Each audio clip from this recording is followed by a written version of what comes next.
I like the story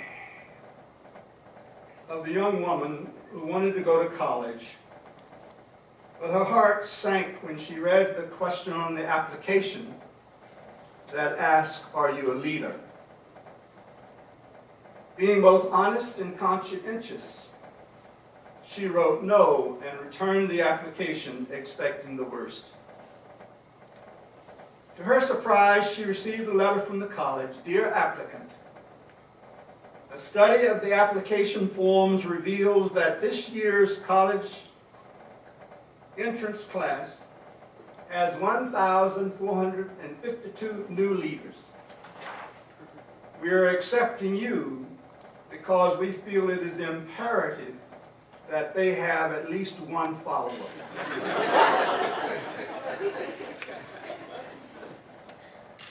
It is a distinct pleasure to be back at Warren Wilson, to be invited to address this community as it commemorates the birthday of Martin Luther King, Jr. Before I get into the main part of my presentation tonight, I want to tell you a little bit more about myself, who I was when I arrived at Warren Wilson College, what I felt in those early days, and how Warren Wilson helped me to change into who I became and who I am today. Until I arrived at Warren Wilson, I had never met a Hispanic person, not to mention persons from China, Finland, Iran, Iraq, Lebanon, and Thailand, and neither had most of the white students. I had never been in the presence of more than a few white people whom I trusted and who respected me. And I did not trust most white people.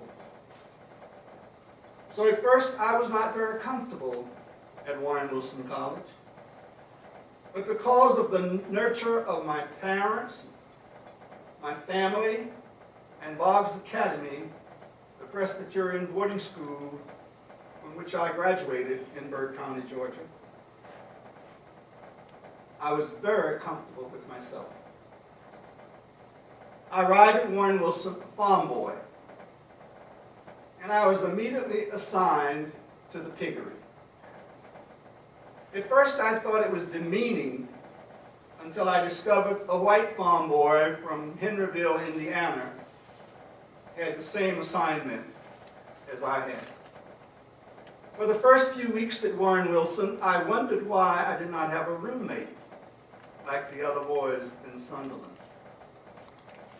I have to confess to you, I was somewhat suspicious, especially since my room was across the hall from Miss Carson, the house mother. I wonder whether there had been a deliberate decision to shelter me from the potential dislike of a white roommate. At that piggery, I discovered Dale Watson, the white Indiana farm boy who did not have a roommate either. He lived across the hall from what was known then as the smoking room, and he had a strong desire to relocate himself in order to spare himself of the noise and the smoke of our fellow dormitory mates. Dale and I became roommates at his initiative and have continued to be friends to this day, though he lives far away, it seems, in Red Deer, Alberta. What I began to experience at Warren Wilson, I continued when I was transferred to Berea College.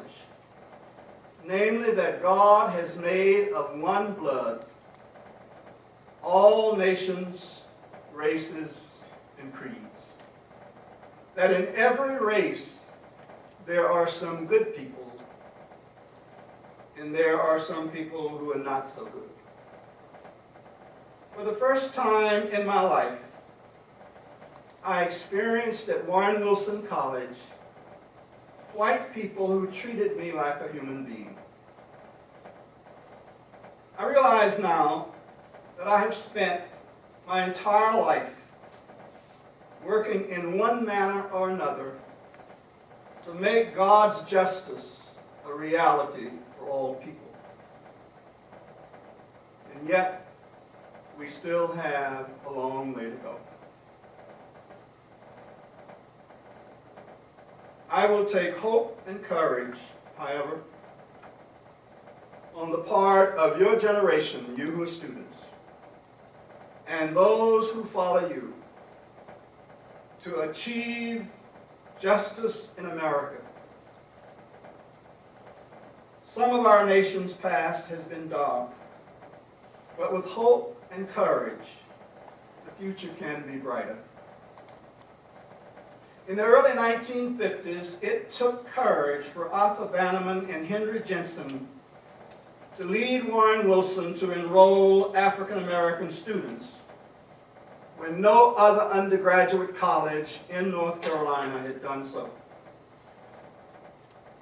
They had no idea, however, how much more courage it took for an African American boy from a plantation in Georgia to come to this institution, where everyone could pass for white, except for 4 African American students, Georgia Powell, Marjorie Lewis, Blanche Mitchell, and me.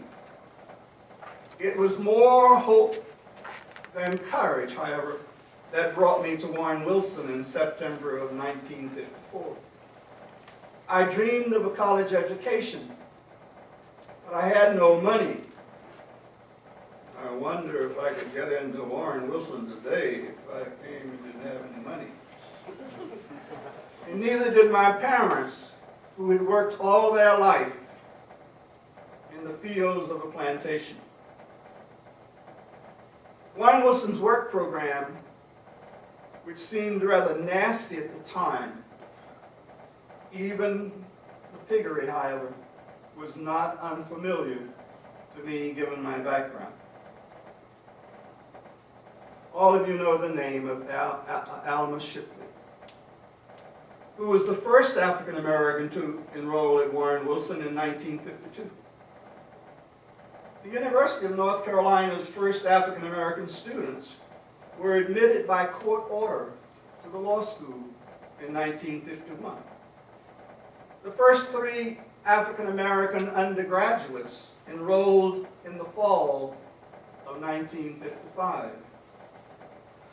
2 of those African American students transferred to North Carolina Central University, an African American institution at that time, and I've often wondered why. Segregation was firmly established and enforced in the 1950s, but that was to change. Now, many speakers this week for Martin Luther King birthday observance will have bored their audiences with how well they knew Dr. King. Others will have enumerated the various marches where they accompanied him. And I could have done that as well.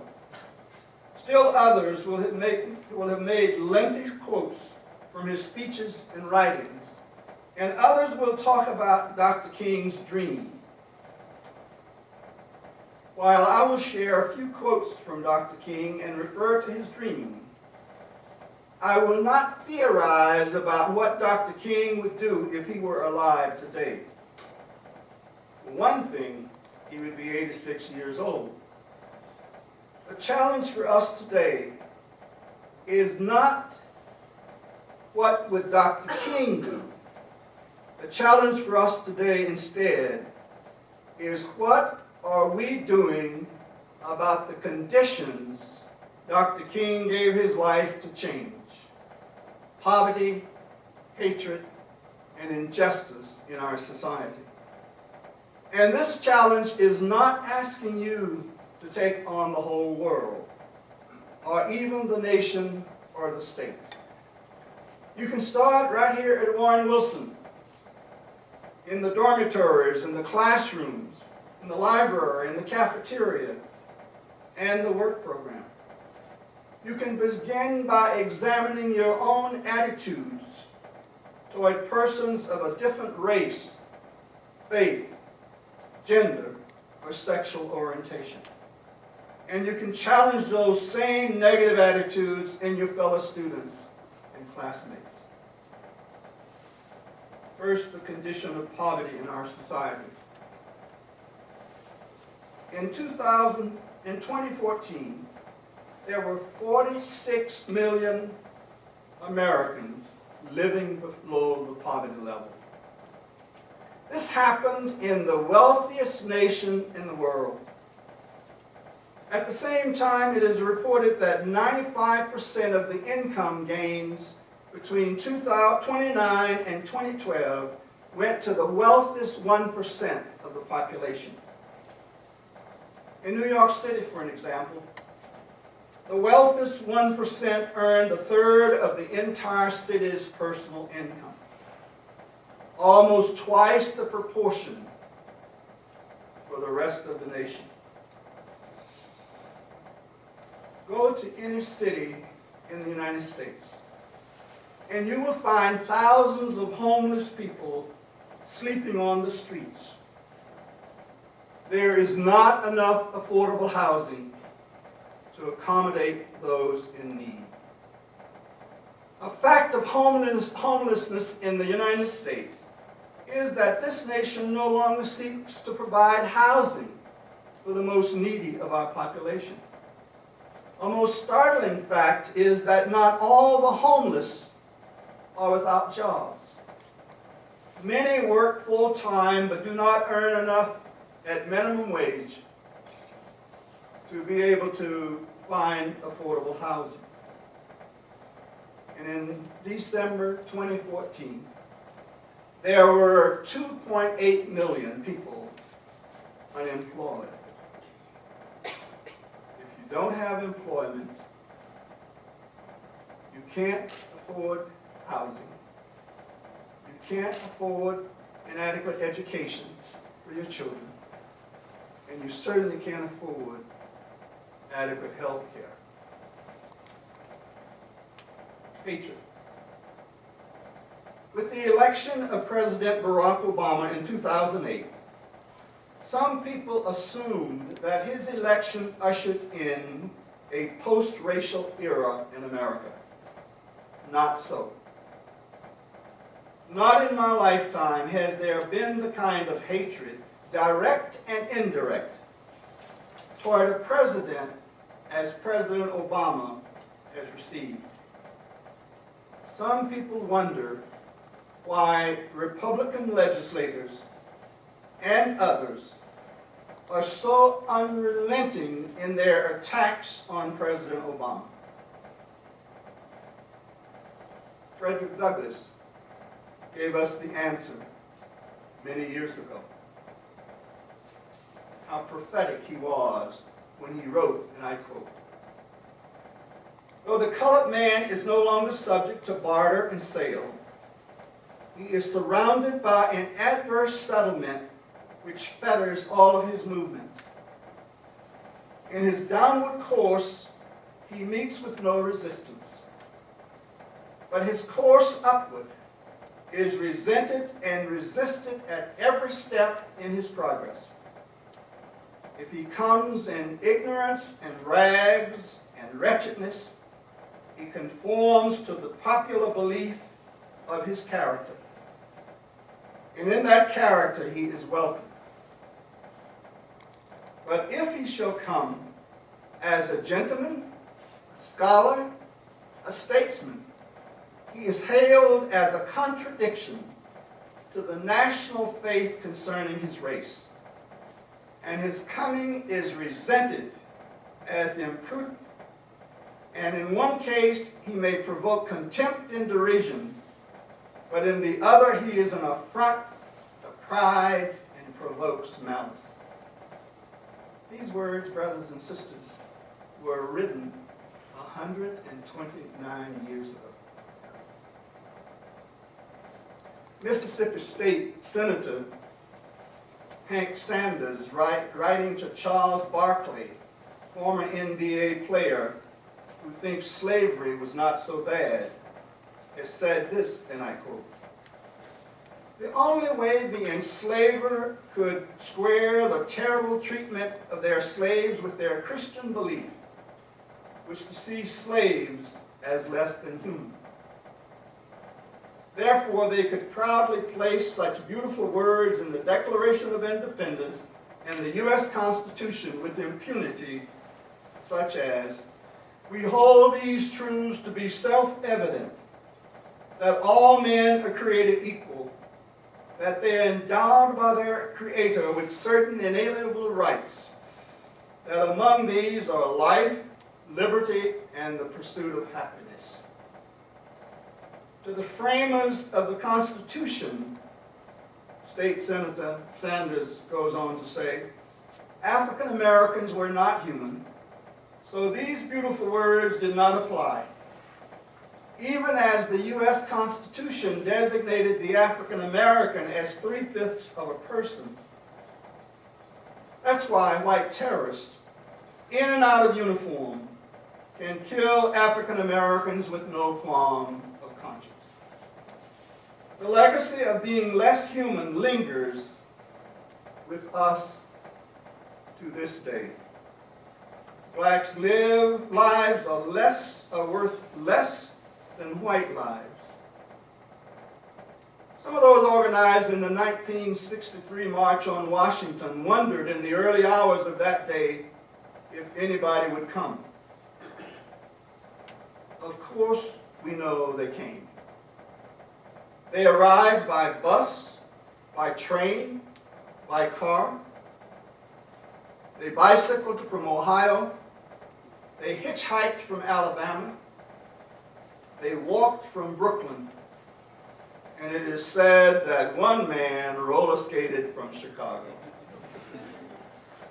That day, some 250,000 people joined one another in hope and belief that change was possible. Change, you see, comes at a great price. But the lack of change is even more costly. But change is possible where there is hope and there's courage to act. I believe it was a climate of permissiveness which contributed to the murder of Matthew Shepard in Wyoming in 1998. It was all because he was gay. It was a climate of apathy and hatred that contributed to James Byrd's murder in Jasper, Texas, in the same year. An innocent African-American man was dragged to his death behind a pickup truck by several white perpetrators. These things don't happen in a climate where hostility and hatred do not exist. And I confess to you this evening that my generation has not done such a good job of creating the beloved community about which Dr. King spoke so often. But I have faith. I have faith that with hope and courage, you students will not let my generation's shortcomings and failures become a hindrance to what you can do. You can create a better world than the one into which you were born. Justice. If justice were assured throughout the country, there would be no need for the Southern Poverty Law Center. And if you're not aware of this organization's mission, it might be a good project for some students on your next spring break to visit the Southern Poverty Law Center in Montgomery, Alabama, to learn about its work. The Southern Poverty Law Center has been responsible for bringing to justice many of those who perpetrated crimes against humanity during the height of the Civil Rights Movement. Some of those same crimes, however, are being perpetrated today. For example, according to the Southern Poverty Law Center, James Anderson's family knew him as a loving, compassionate man who sang in the church choir and worked at a Nissan plant. To the group of young white men, teenagers, involved in his murder in Jackson, Mississippi, he didn't deserve to live. They went cruising the streets and found Mr. Anderson in a motel parking lot. He was knocked to the ground and then deliberately run over by their pickup truck. The murder was a sickening reminder of the consequences of racism and hatred. According to the Southern Poverty Law Center, hundreds of thousands of people each year are victimized by hate crimes. Sometimes it's a swastika spray painted on a synagogue. Other times it's the burning of a mosque. Too often the crime is bloody, like the beating of a gay man in the streets or the murder of someone like Mr. Anderson.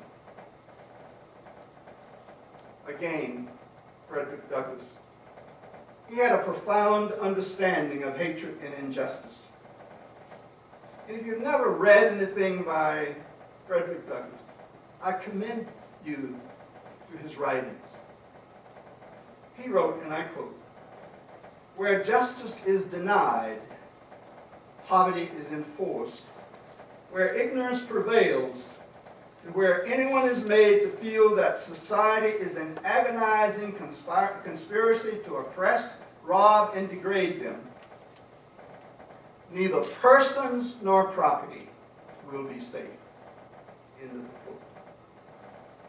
While there has been tremendous progress, social and racial, in my lifetime, the struggle is not over.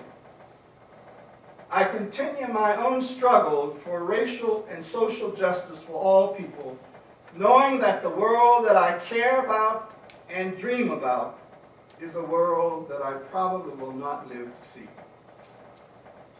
Martin Luther King Jr. had serious doubts as to whether he would see the fulfillment of his dream. However, such a realization was not a stumbling block, but a stepping stone in his stride toward freedom. Do not let what you cannot do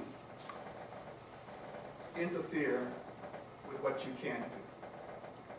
I close with a quote from Martin Luther King.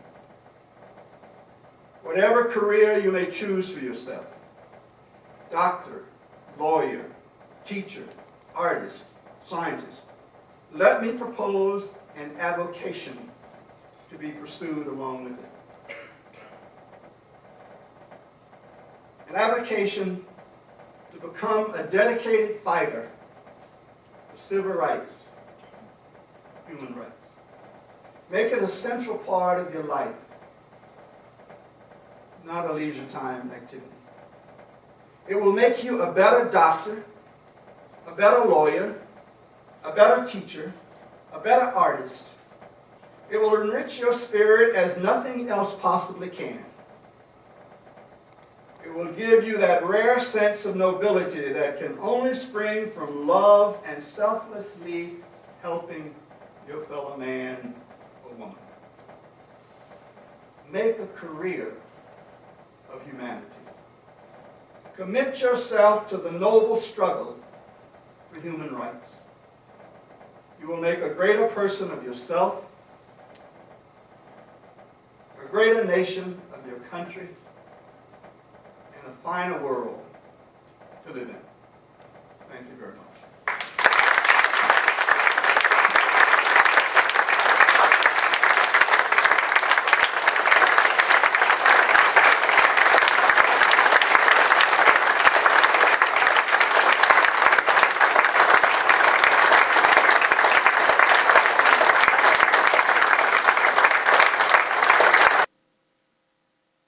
This event was brought to you by Wide the Wilson Inclusion, Diversity, and Equity Office at Warren Wilson College.